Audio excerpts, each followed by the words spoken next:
I want to start just with the very basics here because I feel like this year EuroBasket has had much more attention than I'm used to seeing in the past. What has made it transcend so much right now? I mean, first of all, the game has become so globalized. So, throughout the 90s when I was growing up, your best players were MJ, then Kobe, then LeBron. But, throughout that time, we've had some great international players. From Europe, there's been an abundance. From China, you've had the likes of Yao Ming. So, going back to your question, when those global stars play for their countries, they don't just bring the eyes of fans from only their countries. They bring the eyes all over the world. So now you start to find more NBA fans watching EuroBasket, Asia Cup, so on. So it's all a part of the global strategy, I guess. I mean, to that end, the NHL did their global series also, and it became a sensation. Is this something that you think has that sort of lasting, transcendent effect? Possibly, yeah. I mean, I'm not too familiar with the NHL. I'm a little bit more familiar with the NFL's global program. I mean, they have a very big following in Europe, but basketball is very different because EuroBasket specifically is the oldest competition throughout all the continental competitions under FIBA, and it's always had its popularity. But you look how we consume content these days; it's no longer TV deals on mainstream. You have things like Courtside 1891, which is the platform for international basketball. A lot of things can be consumed on social media through smartphones. So I guess the advances in how we consume media these days has been a big part of it. But the EuroBasket has always been a massive phenomenon. And I know one reason why a lot of basketball fans in the US are tuning into EuroBasket, one of many reasons, is Giannis Antetokounmpo. He missed a second tournament game with a knee injury.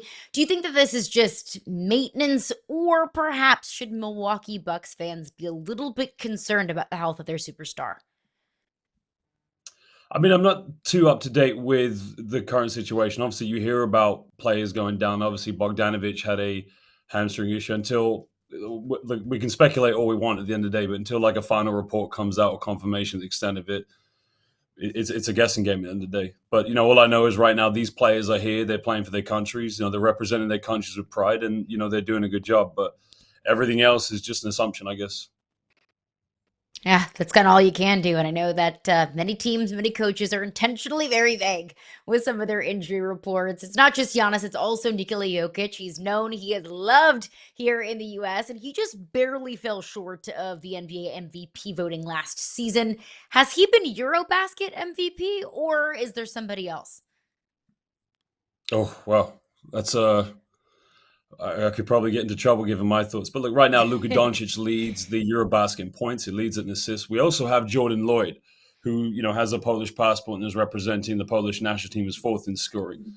We would have to put a EuroBasket greatest starting five to answer that question. There's too many greats at every position. I mean, even Nurkic as well, playing for Bosnia and Herzegovina. You could handpick a lot of players who are current NBA players, but also playing at the highest level of European basketball as well. I mean, take Germany, for example.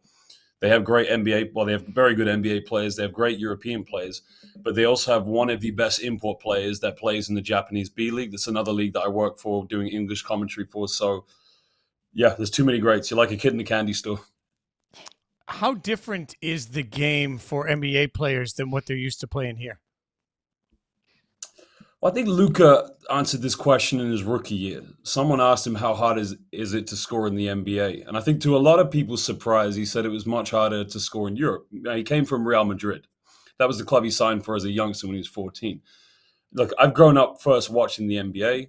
That was my first love. Sacramento Kings, Lakers, that was the two teams I used to follow. I know that sounds a bit crazy, but you know, with the NBA, the biggest difference with the international game, I've always said, is the illegal defensive 3 seconds. That opens up the floor so much for players to, display their one-on-one skills. Whereas in Europe, you don't have that rule, so everything is very congested. Everything's very clogged. You see a lot of different zone matchups. You see a lot of different, full court press traps. So, and also the time is different too. NBA games are a total of 48 minutes. The international game is 10-minute, four quarters of 10 minutes.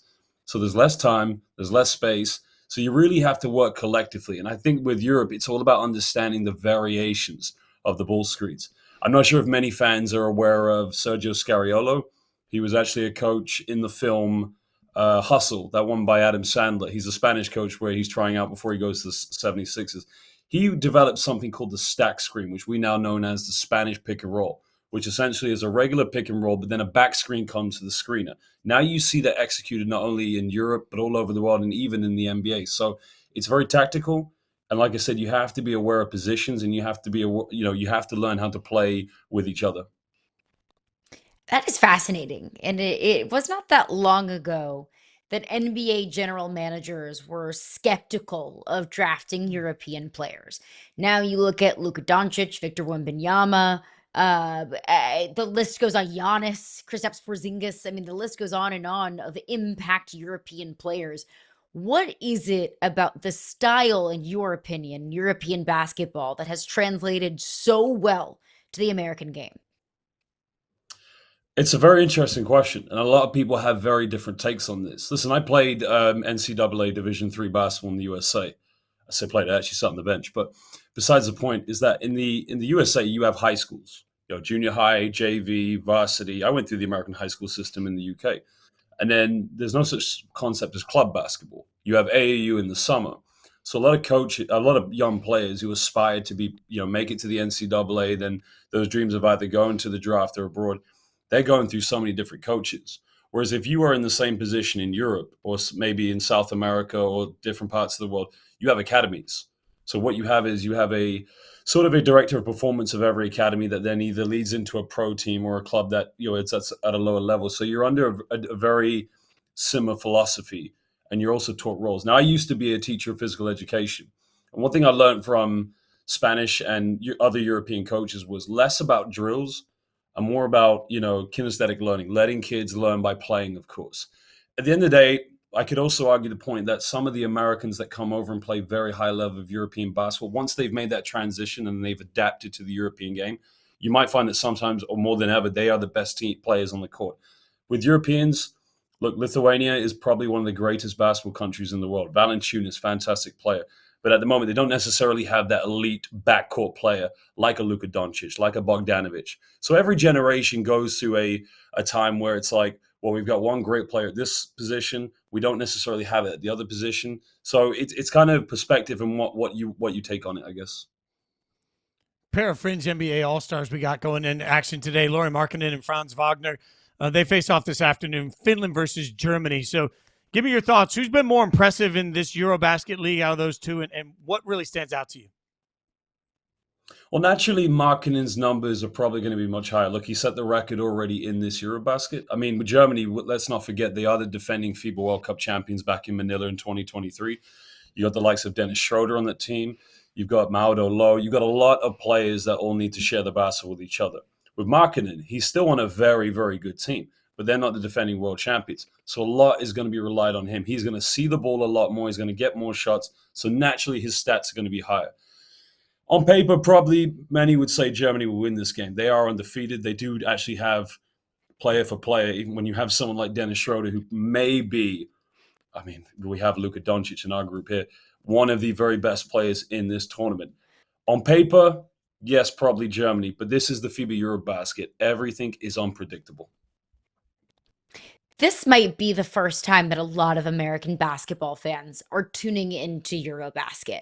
What would be a couple of things, whether it's players or stylistically or just ways to watch the game, that you would tell some American basketball fans what to watch and maybe how to watch EuroBasket? Well, I'd say the speed of the game. If you're accustomed to watching the NBA, like for example, I was in Mongolia for the FIBA BCL Asia. It's the club competition for all the top leagues in Asia. And Jason Tatum, his father Justin was coaching one of the Indonesian teams. And we sat down and spoke about this because obviously his son had just unfortunately sustained the injury. I believe it was against the New York Knicks in the playoffs. And we started talking about the NBA game and what fans would probably like a little bit more with the European game is that the tempo is quicker. That sounds a little bit ironic because you think the players in the NBA, they're the best individual players in the world. There's a reason they all go through a draft or get signed. They're just better athletes. They're stronger. They probably shoot the ball much better. But when you watch the European game, it's the old cliche that the ball moves faster than the player. We did Poland versus France yesterday. Right from the tip-off, you can see one player gets it. I think it was Pluta, passed it to Ponitka, and an alley-oop. The ball didn't touch the floor. Whereas if that play stayed in the hand of one player, you've probably lost 5 to 10 seconds there. So the art of the game is very, very different.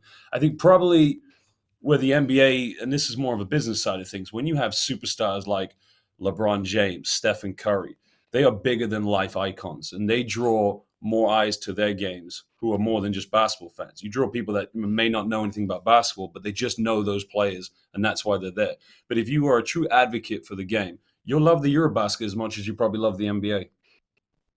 Josh, as we get to the end of this thing, is there one team you think stands out as sort of the favorite for the rest of the tournament?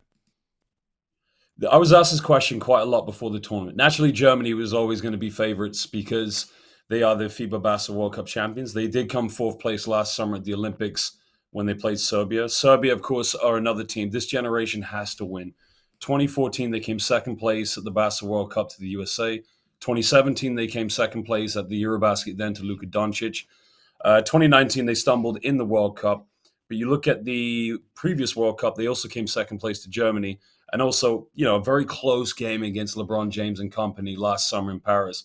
This has to be the summer for this generation of Serbian players to achieve something. Because if you look at the history of Serbian basketball, Vlade Divac, Peja Stojakovic, Sasha Djordjevic, some of the greatest players to ever brace the European game, this generation needs to have something to their name. Josh, we appreciate your time and your insight on all this. Congratulations on the success so far, and thanks for hanging out with us.